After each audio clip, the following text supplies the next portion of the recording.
How to reload a spent M200 blank. Okay, so after you fire a blank round, it looks like this. So you crimp them into a star and then it doesn't fully expand, which makes it tricky to get the primer out. And as you can see, even the amount that they expand after fired is not uniform between each of them. So there are some challenges with reloading, and a lot of the videos when I post them, I've done a gajillion of them.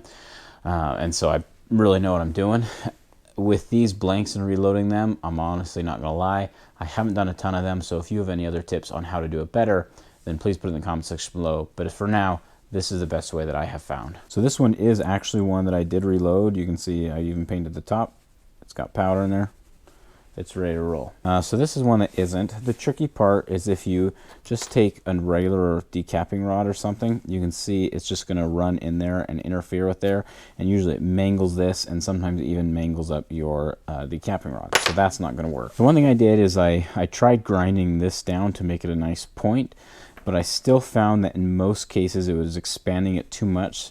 And because this brass here has already been flared and then crimped clear down and then reopened, if you expand it again and then recrimp it, I found issues just because these rods are just too big even when ground down to a point.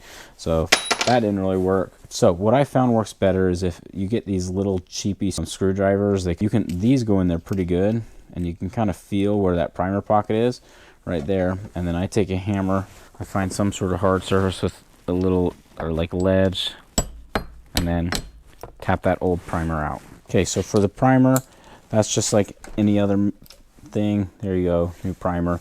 Okay, now the powder is a little trickier because you can't just feed it up in there because all these grooves, it won't go in very good, which is kind of unfortunate. So I usually just take my powder charge, this is 5 grains, and then I make a little funnel with my fingers, and maybe one day I'll 3D print a little funnel that will do this better.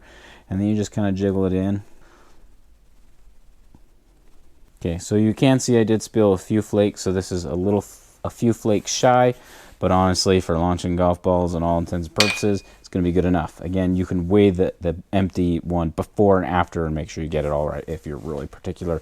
But I'm not too concerned if this projectile doesn't fly as good. Okay, now as far as the crimp dies, normally you use a starter crimp, but we don't need to use that because we've already crimped it. It's already kind of started.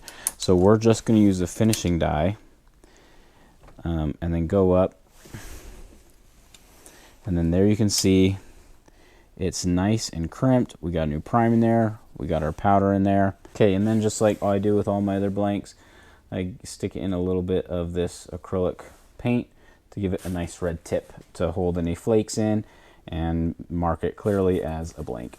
Okay guys, that's how you can reload a blank that you either DIY'd or that you bought already and then get a little bit more life out of that cartridge. Honestly, blanks are only like 75 cents a piece, and it is a little bit more involved to reload it than load your own, but it also allows you to get whatever custom charge you'd like.